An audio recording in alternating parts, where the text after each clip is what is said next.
back, episode 16. My name is Liam. I'm Nick. And today we are talking about something very important. We're talking about minimum wage and the homeless problem. Two big subjects. How you feeling today? Feeling good. I'm feeling really good. Got my booster shot yesterday, and for some reason, I tend to get like this euphoric high after the vaccine for some weird reason. I don't know. But it's every time I've gotten the shots for the vaccine, the few hours later and the following day, I just have like this weird sense of feeling on top of the world. It's probably like a moral authority over people that you got. No, because I didn't even want to get it. I didn't feel like it was necessary. I only got it because I was forced to from the school. Oh yeah. So I kind of. Wait, are you not allowed to attend Zoom classes? If you don't have it? I don't know the logistics, but they'll put you on like hold or some shit. I just didn't want any any problems that happen, like if I graduate and they're like, yeah, but you didn't get your booster 6 months ago, so you can't graduate. Yeah. Or some bullshit. I just didn't want to deal with it. So. Dude, it's probably because you could like infect people through the camera, like if you're on Zoom. Exactly. So, all right, which one do we want to talk about these first? And just to like preface it, like we were talking about this with Nicole before, and we were trying to figure out what subject we wanted to talk about, and like I feel like we haven't touched on any like moral or political issues, so I think this will be a good one. We're gonna do our best to like be neutral about both, and then like propose like an opinion we have on each one. Yeah, I mean, I think that we can, I don't know, to start with the homeless or the minimum wage. I guess we could start with minimum wage. Yeah, I think we could start with minimum wage too, because I think like by changing that or making adjustments to that, we can also help the homeless. I agree. So let's just start off with like what is the minimum wage? Why do we have it? Why was it created? So the minimum wage is a price floor that is set by the government for business owners. So they have to pay their employees this certain amount of money for their labor. Right. Yeah. And then so why did we create it? I think it was created in like around the Great Depression by FDR. So to ensure that like people who are working were getting paid a certain amount of money during that time. I think so. I might be wrong though. And like, do you think part of the reason? Because my first guess at it would just be that it also helped with corrupt business owners. Yeah. I mean, well, it prevents or it mitigates business owners from exploiting like their employees by paying them a wage that's like crazy low or something. Yeah, that was like part of the intention as well. Yeah, and then so like where do we see that affecting society now? Well, as you raise the minimum wage, it becomes harder for businesses to afford their employees, and so it does lead to higher levels of unemployment because the business can't afford to pay their employees more. In some cases, especially small companies. And so, like when you raise the minimum wage, it kind of does benefit the larger companies because they have a cushion of money to be able to afford it, and gets rid of their lower level competition. And so larger businesses are able to afford the price hike in their wages, whereas the smaller ones can't. So the smaller ones go out of business or have to lay off workers, and the larger ones can just absorb it. Right, and they can just hire the people that weren't able to get paid. And so it's really bad on small businesses. Small businesses suffer a lot if they have employees. Right. So that's one area. And then on the flip side, when you raise the minimum wage, also that leads to inflation because people are now making more money, and since businesses had to either lay off their workers or increase their prices, the prices of things generally are going to go up, which is what inflation is. Right. So, and then everything becomes ridiculously expensive like it is in California. Right, and so higher minimum wages generally lead to higher levels of unemployment and inflation. And so what would you like propose that we do with like minimum wage, what we were talking about before? And I personally, I think that, and I'm not an expert, so this might be an ignorant opinion, but I think we should get rid of the minimum wage. Why? I think it would be most beneficial to business owners as well as people who want to work but can't find jobs because their labor or their skills aren't valued by the market very highly. So like if you're a really low skilled worker and you're willing to work for $4 or $5 an hour, you're not going to be able to work for that amount legally because the government has said that business owners can only pay no less than $10 an hour. Right. And so you're going to be out of a job, whereas you could have had a job without the mandate. Right. And so, like, I'll give the example. I'll like come out of the shell and be the first bad person. But like, I'll give the example that we were talking about before the podcast, which is that, let me just make sure this is right. Which is that, like, if we did not have a minimum wage, here's what we can do. Is like, there's plenty of homeless people out in every city, and especially in California, if you live here. And say, you know, like, a business owner, say he owns a liquor store, he obviously doesn't want the homeless man at the cashier. Mm-hmm. Like, he doesn't want him touching the money, he doesn't want him talking to the customers, you know, like, he probably doesn't have a home to shower at, so he's not presentable to be inside the store and in the restaurant because of where he's at in his life. However, if there was not a minimum wage, and this is just one small, like, kind of shitty example, but say he had 3 employees that like to drink coffee every morning. He could have this homeless man, this is like ridiculous, but he could have this homeless man come and bring his employees coffee and pay him for just bringing the coffee. Because that's what that's what the homeless man was willing to do for the $5 that was agreed upon by the employer, and because the employer didn't have a slip from the government saying, oh, you need to pay everyone $15 an hour, he could literally just designate that task to that guy, and now that guy is at least making $5 a day. Right. Or an hour. And so, you know, it's actually able to help the lower skilled workers who wouldn't have been able to find a job. Right, because right now that guy is like, no. You have to be worth at least $10 an hour to get a job. Yeah. It's basically when you raise the minimum wage, if you raise it to $15, okay, well now to get a job, you have to be worth $15 an hour, which puts pressure on the employers to try to find higher quality people to justify that price increase. Because the government is saying, okay, all labor is now worth $15. Well, the company knows that all labor is not worth $15. Yeah, so, and in different fields. Yeah, and so now they have pressure to find people who are worth $15, which means everybody who's worth $10 is now out of a job. Right.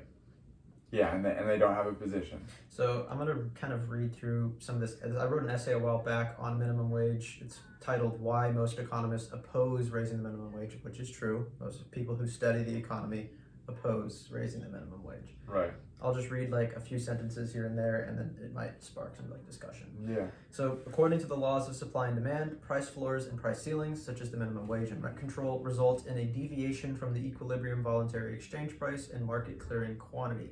So, if we have supply and demand like this, the voluntary exchange price is where they intersect, where the supply and demand meet each other. Right. Where I would be willing to work for X wage, and you would be willing to pay me X wage for the labor that I'm providing. Right. In the case of a price floor, this deviation results in the quantity supplied exceeding the quantity demanded. In other words, it creates a surplus. The surplus created by minimum wage specifically, according to Dwight Lee of the Foundation for the Economic Education, comes from the increase in the quantity supplied of workers incentivized by higher pay, and the corresponding decrease in the quantity demanded for workers or by employers deterred by the increasing cost of employing. So when you raise the minimum wage, a bunch of people want to work for that price. They're like, yeah, I would love to work for $15 an hour. But then a bunch of employers are like, I'm not willing to pay people $15 an hour. So you have all these people who are willing to work and all these employers who are not willing to work, so you are not willing to hire for that amount. So you create a surplus of the amount of people on the supply side of labor. Right. There we go. Considering that the primary goal of a business is typically to make profit, this surplus of suppliers of labor in the job market as a result of the raised minimum wage leads to more unemployment because employers are then incentivized to lay off workers due to the increased cost of keeping them employed. So we kind of already touched on this. Right. It becomes more expensive to have employees. So you either got to raise your prices or you got to lay off workers in order to still remain profitable as a business. Right. And I think it's important for us to touch on like the con of this too, and what like a objection to getting rid of the minimum wage would be, which the first one that comes to my mind is that it's going to allow for corrupt employers. People to be like, okay, well, I only want to pay you $2, and I only want to pay you $3, and I only want to pay you $4, and that's what you're going to work for. But what we were discussing is what's going to happen is, say there's like 5 liquor stores, and there's one corrupt liquor store over here. And everyone that comes in and they're like, oh, I want a job. And this guy's like, nope, I'm not giving you more than $2. They're going to have to go find another job if they don't want to work for that. There's going to be plenty of other jobs where they have to go find it. And what's going to happen over time is those jobs that are like, hey, you know what? I'm willing to pay you $8. Or I see you're in school. I see you're in college. I'll pay you $10 just because I know you need the help and thanks for working for me. All the employees from that corrupt business are going to transfer over. Over time, that guy is not going to have a sustainable business unless he agrees to pay people in a fair way. Yeah, and it's the same thing like if you were to be a business owner who discriminates. Like there's the whole adage of the Nazi bakery, right? Yeah. So let's say you own a Nazi bakery. I only serve my cakes to Nazis. You gotta be a Nazi. You gotta have a swastika on your forehead to come into my bakery. You're probably going to go out of business because most people aren't Nazis. And if you're turning away everybody who's not a Nazi, you're not going to have many customers. Right. And so it's not smart to discriminate.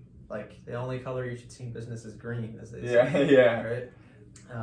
And so yes, it's like this. It's like a similar thing. If you're running your business in an unfair way, over time it's unsustainable. You're going to go out of business. Right.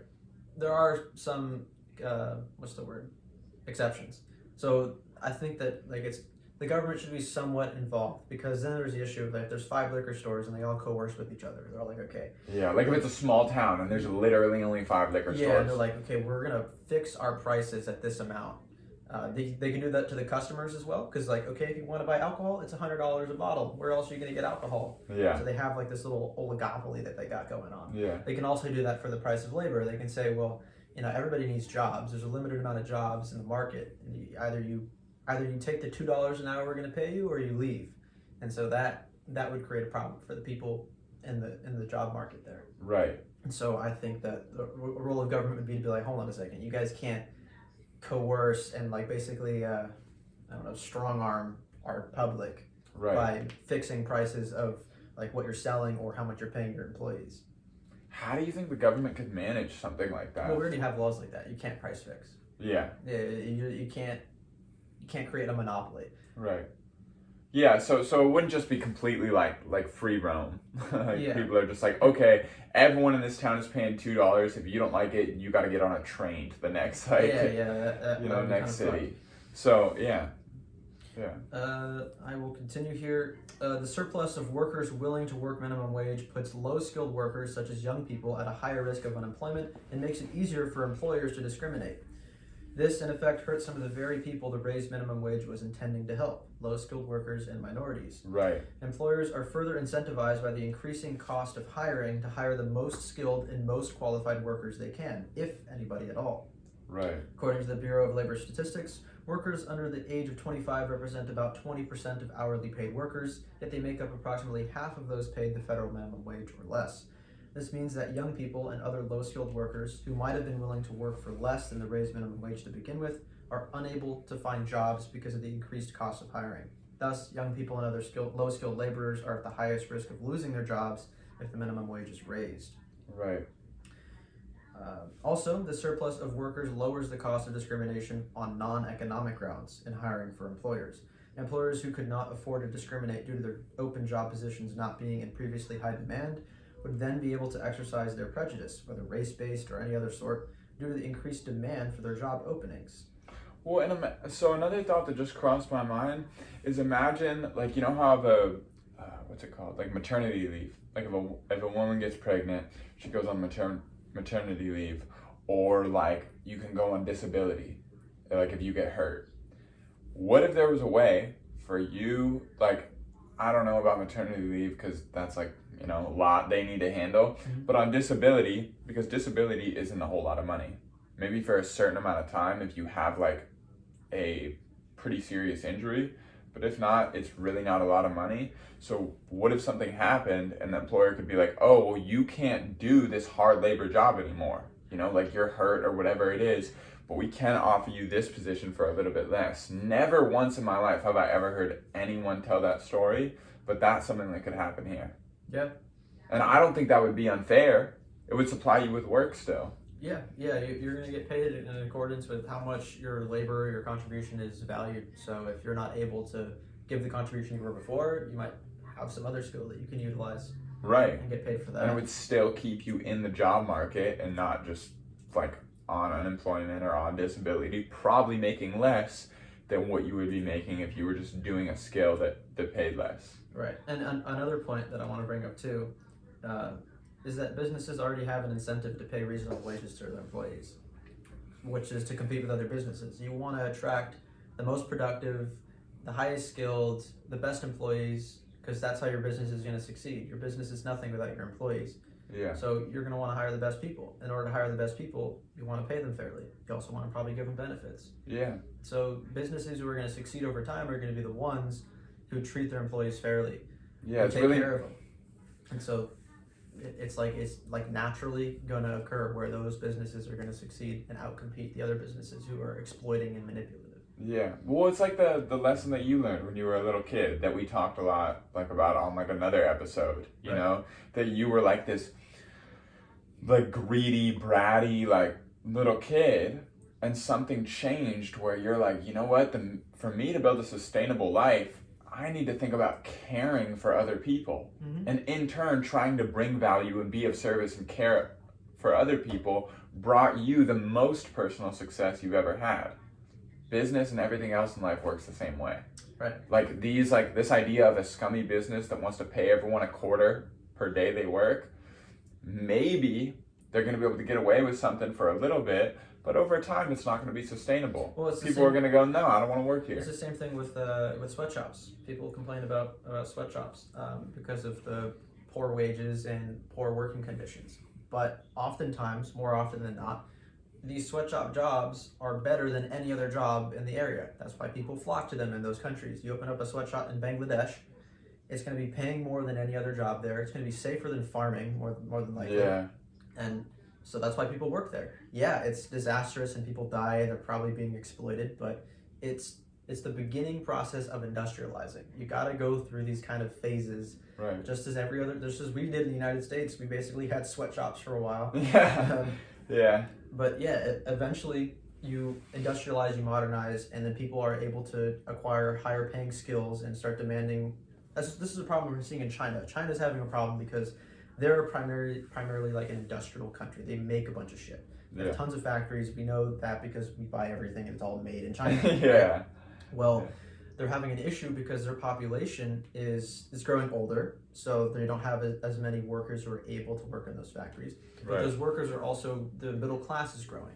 So they're having a little bit more money, which means they're demanding more services, which means there's more demand for higher skilled labor.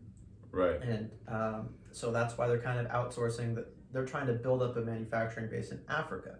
So they're trying to transition out of their manufacturing, like being a manufacturing stronghold, which got them to the position they're at now because their middle class is growing and there's pressure from their aging population. Right. And they're trying to like build up China in Africa. They're buying up tons of land, they're building factories, and they're hiring people in Africa to work in those factories because Africa is entering that stage. Right. So it's like countries go through stages of development, and eventually you get to this large service-based economy like we have in the United States. Right. Yeah. That's crazy. I didn't know they were basically like, oh, there's not enough workers over here anymore. And like people are demanding too much, so we'll just move our shit into Africa. Yeah, they're like buying up Africa like crazy. That's many. Damn. Yeah, that's wild. So yeah, I mean, in conclusion, based on all the studying I've done of economics, which I'm not an economist or anything, but most economists do agree that raising the minimum wage leads to higher unemployment, creates a surplus of suppliers of labor, ends up harming the youth, other low-skilled workers, and minorities by decreasing the cost of discrimination, increasing the cost of employing, and it's unnecessary because businesses already have an incentive to treat their employees well.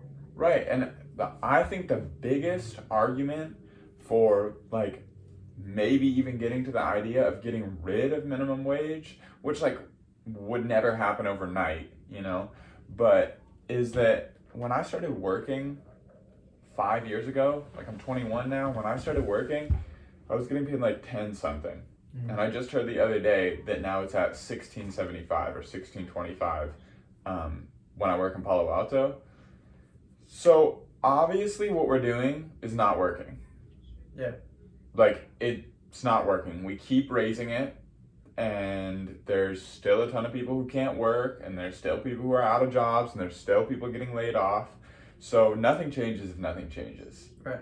And like, I think we have to look at it a different way. I think it ultimately comes down to individual responsibility. If you're not happy with the amount of money that you're making, develop skills that are more valued by the market. Yeah. And you can do that for free. Even if you're homeless, you can go to a public library, which I support. I think that our government should have certain like public things, like a library that encourages people to better themselves and learn, right? Yeah. So you can go to a public library, you can sit at a computer for a few hours a day, and you can learn basically anything.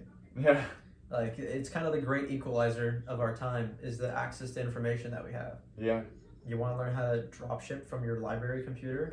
you can do that. Yeah. You want to learn like how to start a business and then like, I don't know, start polishing people's shoes? You can do that. Yeah. It's like there's so many things that you can do. There's so many opportunities, especially if you're living in the United States. Like, it's a bit different in other countries where they don't even have access to the information. It's like, Right. How are you going to get ahead if you're in like the fucking rural farms of India and you have no computer or anything? Yeah. So you're not going to be able to really learn the skills that you need to get out of the position that you're in. And so that's a different question. But if you're homeless in the United States, you have opportunities. Yeah. And it's not coming from government handouts. Yeah. You can take personal responsibility, as easy that is to say and hard as it is to do, but you can get yourself out of that position just by taking initiative. Yeah, absolutely. I think so too. And I think that's perfect into our next topic. Mm-hmm. You know what you should pull up really quick? Go on Google and just type in homeless overpopulation solutions, and Google's going to give you a list of like a few of them. And so the next thing that we were going to touch on, because it ties pretty closely into this, is just the homeless problem. Like I said, if you're here in California, you definitely know how bad it is, but there's a homeless problem everywhere.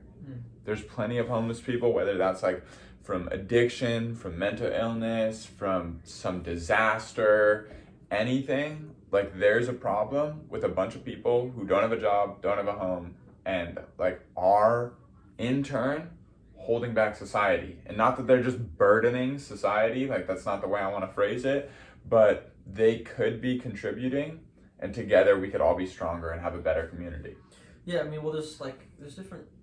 I mean, people are homeless for different reasons. I'm talking about the Western world here, because if we're talking about like other countries, that's a whole nother. It's a whole different conversation. Yeah. But like in the Western world, if you're homeless, it's probably for one of three reasons. You either have serious mental health issues, like you're just legitimately insane. Yeah. And at that point, I mean, I don't know. Okay. I don't know what we can do. You're a drug addict, which is probably the majority of people who are homeless are addicted to drugs. Yeah. Probably mostly opioids as well. Yeah. And the third is that it could be that you're just really incompetent, like you're just really dumb. Like, I mean, we have intelligence and it's normally distributed. Like, there's people on this end who are incredibly intelligent. It's a small portion of the population. There's people on this end who are incredibly stupid. And at a certain point, like, the military won't even bring you on.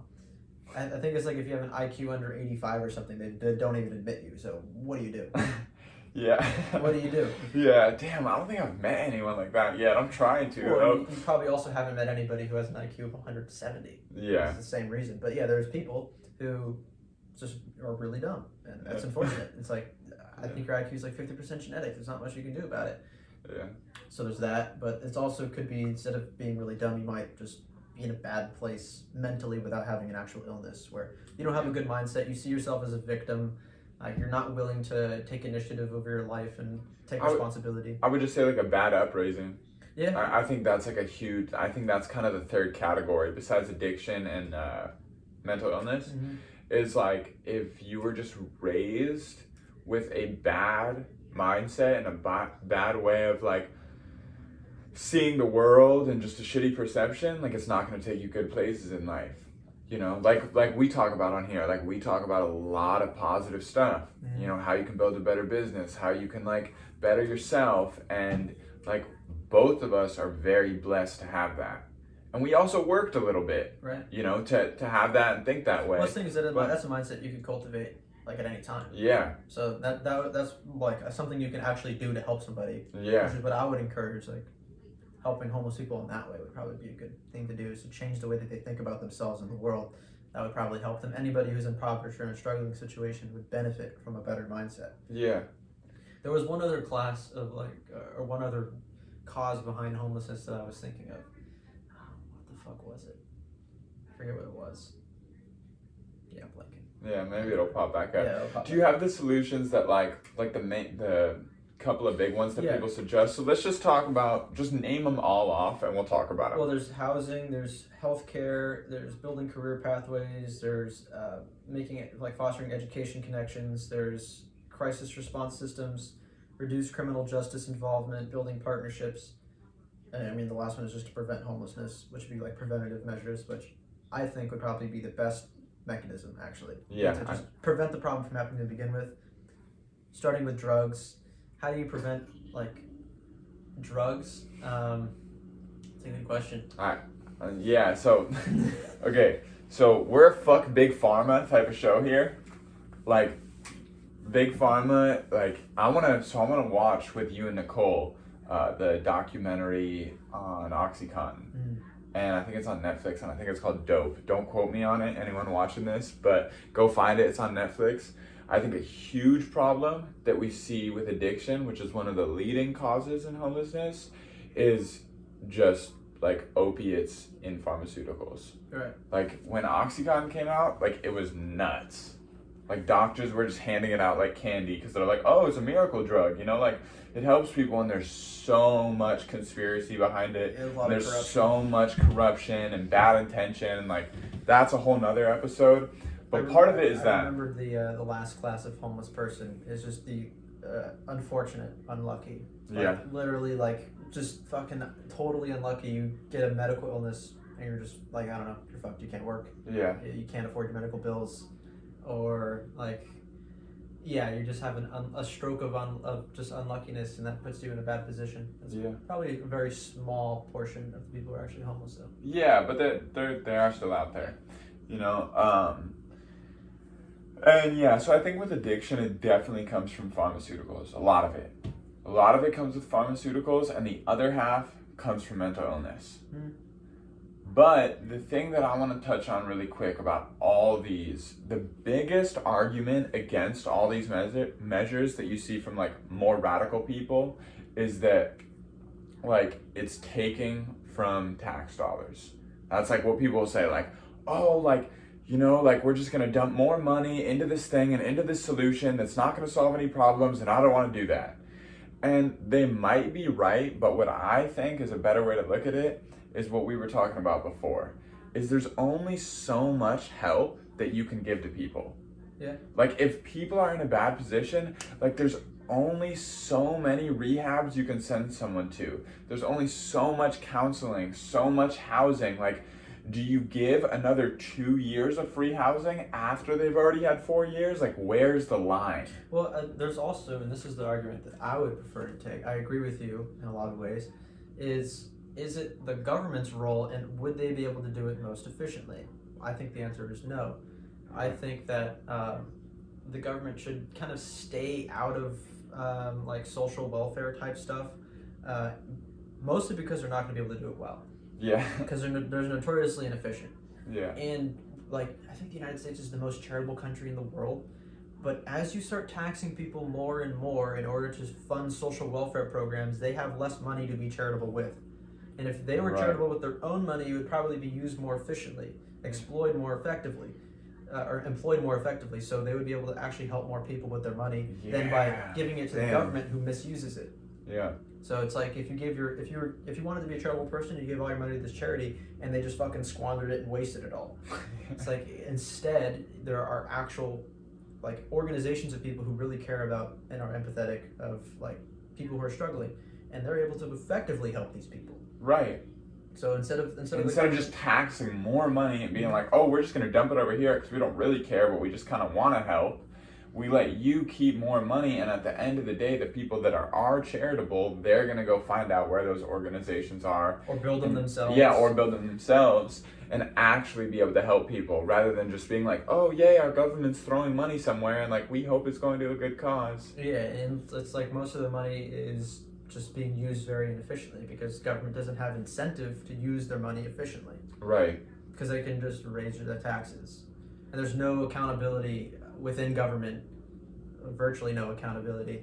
It's like you just use your budget and then you request more money the next year because you used it. So you obviously need more money. We used our entire budget. We need more money. It's like, well, you use the entire budget to request more money. Yeah. In some cases. Yeah. Because like the government, when they start programs, they want to keep those programs around. Like there's very few examples of government programs that were in place that were then removed. Yeah. It's like really hard. Yeah. It's just really inefficient. It's not the most efficient way to help people. Well, I think that would be a much better approach to start, and then at the end of the day, you still come to this point. Yeah. Where, like, although organizations that I've seen people open or that are privately owned, I have seen help more people. Right. Like, I have tons of friends who were homeless and got sober and dealt with addiction, and, like, most of the places that helped them the most were not like, oh, like housing from the government or like welfare or stuff like that. It was a private organization that they found some community in and were surrounded by people that actually cared. Exactly. And not just a bunch of free handouts, because that's not what you need. You need support. Right. And you need like support and people help. When we are wealthy, a lot of people, I'd say the vast majority of people, are also slightly altruistic and they want to help their fellow people out. Like, yeah, if we reduce taxes, there's going to be those fucking dudes who just squander all their money and live in a fat mansion. Like, that's going to happen, but there's also going to be people who, with that extra money, they're going to like build a private homeless shelter and try to make sure the accommodations are nice and really pay attention to their, like, the people who are there and help them. I would. Right, and so it's like that's something I would want to do with my money. If I had a lot more money, I would be more charitable. Yeah. So by taking our money in the form of taxes and just throwing it into the system that just misuses the money very inefficiently, it's not helping anybody. It's just making things worse. Right. And so, like, what would you, besides that, what do you think we can do? Because I think we both agree that everything on that list that we originally read doesn't really seem like it's working besides preventative measures. I think one of the preventative measures is like deal with like whatever the hell is going on with Big Pharma and just like having like drugs that we really don't need to give out. Yeah. Like drugs that should be way more monitored, like that like a bunch of people are making money on, or like really like 3 people are making a ton of money on. And I think like that would be a huge measure in preventing homelessness. Well, I think it also starts with early education. Like we should be educated about. Well, I think like this is gonna sound really like abstract or whatever, but mindset. I feel like we should have a better way of thinking instilled in us from an earlier age, and we also need to be taught more practical skills like managing money. Like money runs everything, and then we're barely taught about it in public education, and it's kind of crazy. Like we should be taught about like business and the economy and managing our own money and finances and personal development and health and all the things that make a person's life meaningful and productive from an early age. We're not taught about. Yeah, we're taught virtually nothing about that stuff. Yeah, mindset and money. I don't think that's abstract. Like I think if we had classes from an early age that developed a correct way of thinking, which is like valuing yourself, figuring out what kind of skills you can bring to the table, wanting to have a better life, you know, like feeling good about what you're doing, we would see an entirely different society in like 100 years. Right, because I mean you can't control the parents you have. Your parents might be fucking total knobheads and like fill your head with a bunch of garbage. But if you go to a school and then you're taught about these things and they're able to shape you in a way that you're going to be on a better trajectory, it's like that'll lead to less homeless people, but that'll also lead to more successful people in general who are then more equipped to help those who still fell into different traps or who are just, you know, born insane or whatever. They have like genetic issues. Yeah. So we'll be able to help more people as we raise the standard of like who the average person is by teaching them about mindset, about money, about personal development. Yeah. I think those are two huge ones right there. You know, just like addiction and how that works like in society. But I also think mindset and education on mindset and money is even behind addiction too. Because I think some addiction is genetic. Like, I don't really think anyone could have prevented the way I used. Like, maybe, but like I've just always been crazy obsessive and just trying to escape myself from like a super young age. So, you know, and I've had like other family members that have that in their genes. So I think for some people it is genetic. But I don't know. Yeah, I mean, you're not gonna stop everybody. But Yeah. you will prevent at least a certain amount. Right. It's like a multifaceted approach or solution, because you're able to prevent. Okay, maybe you only prevent 20% of the people who would have been addicted to not be addicted. Okay, well, now there's 20% less homeless people on the streets. That's good progress, right? Yeah. But you've also uplifted everybody else. So now everybody else is, or maybe 80%, you've been able to lift up another 80% of people just in general. Now they're all making more money, they're all happier, they're all healthier, they're all just doing better. Well, now they're, like I said before, more equipped to help that other 80% of the people who you weren't able to help directly, indirectly. Right. So we're always gonna have a problem with that. Right. But it's at least decreasing it from like the insanity that it is right now. Yep. And yeah, so in summary, I think that the solution to homelessness isn't going to be solved in a day. Like there's crazy solutions. Like you can send them all to an island and have them fend for themselves, right? Yeah. And like it probably won't work. They'll probably, like, most of them will probably die and whatnot. Yeah. And so that's not really a solution. You got to think long term. And so if you want to solve the homeless problem, you got to be thinking like 100 years out. Yeah. And I think it starts with inputs. Because if you're looking at a system and you have these outputs that you don't like, you can look at the system and find problems in the system that are leading to those outputs, but you can also look at inputs, what's going into this system. If you can change what's going into the system, you can change the outputs. Right. Yeah. So I would change that. And the inputs are information. What information are we getting? Yeah. The information shapes our perspective, shapes how we operate in the world, because we use information to navigate reality. So if you can give people better information that's more productive and more useful, they will perform better. Yeah. Absolutely. That's why one of my long-term goals is to reform education somehow, right? I don't think I would have the power to like change public education. So that's why I would kind of narrow down on starting like a smaller school that educates people and then puts them in positions of power where they'll have more influence. Yeah. No, I think that, and I think, you know what? Like, I think just the idea of what we're talking about with homelessness would even affect some of the problems we were talking about with reducing the minimum wage or getting rid of the minimum wage. Because if we had everyone thinking in a little bit of a different way, and like how many more of those actually greedy business owners would we have if we had way more people like this? Right. You know? I would argue that some of them would be gone, if not most of them. Yeah. Yeah, I mean, they would be run out of business by people, and they wouldn't come into being as much. Yeah. Yeah, we would have better people. Like, I mean, the solution to like everything is just better people. Yeah, just think Because differently. We're a society, we're a whole group of 7 point whatever billion people, and we're looking at like the grand picture of all of us, and we're like, why are we having all these problems? And it's because at the individual level, we're not adequate yet. We haven't like gotten to a level where we're, I don't want to say good enough, but we're not good enough. Yeah. If you want to solve the societal problems, you start with the individuals, because society is nothing but a bunch of individuals. Yeah. So if we can all improve ourselves more, which is why I'm so passionate about it, then society will improve along with it. Yeah, we don't even have to worry about like what's going on in the bigger picture. Right. If each person can just learn to be a little bit better. And what's crazy is that when you become a little bit better, you inspire other people around you to also be a little bit better, even if it's 10% better. But over time, it compounds, just like compound interest. If you're getting 10% better every single year, I'm not gonna do the math in my head, but you'll be extremely better by the time you're 50. Right, and then that carries on into your children, because if you're able to educate them as to how you improved in your life, then they'll be able to educate their children, and generational knowledge and self-improvement is going to pass down, and before you know it, your great grandkids are going to be in a society full of people who are just operating at just a higher level. Yeah. That is if we all take initiative to improve ourselves, and if we make that something that is like instilled in us culturally, then yeah, we'll just ascend. We'll just ascend.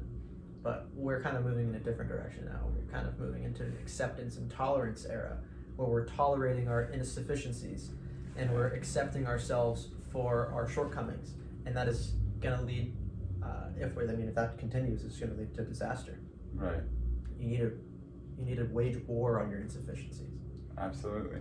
If you want a better world, I mean, it's like such a cliche, but like, be the change you want to see in the world type thing. Yeah. Yeah, no, I hear it. I mean, that's why, like, I made this video a while back. We should wrap it up probably pretty soon. But even though, like, I feel like we started with something so simple and now we're at, like, this, like, revolutionary concept. But that's why I made this video a while back, like, on this idea that the fact that I'm never going to be good enough until the day I die is awesome. Mm-hmm. I wouldn't want to be anything else, because it's going to drive constant improvement, and all that I'm going to do with constant improvement is constantly improve everyone else around me. Right. My children, my friends, my family, and I'm just going to be able to share that. And that's going to ripple out. Yeah. Because you like improve one person's life, they're going to improve 10 more people's lives. They're going to improve 10 more people's lives. And so you're like, the things you do and the things you don't do, they ripple outwards like you wouldn't believe. Yeah. Like, you'll know 1,000 people in your lifetime, and they'll all know 1,000 people, which I think like puts you one person away from 1,000,000. So it's like, yeah, your impact is way more profound than you like to think, which is kind of scary, because it means that the things you do and don't do matter way more than you think. Yeah. Way more. It's not just you. You don't live in a vacuum. Yeah. As much as you might like to think that you're isolated from the world and that what you do doesn't have an effect, it does, and it's profound. Yeah. Yeah, make the most of like your impact, and really consider how you're influencing the world around you, and whether you're living the life that you really want to live. Yeah, we'll see. We'll see if I can have an impact on any of this. I hope so. Me too. It's kind of like my mission. I hope so too, dude. Good episode. Yeah, that was solid. I'll see you for 17.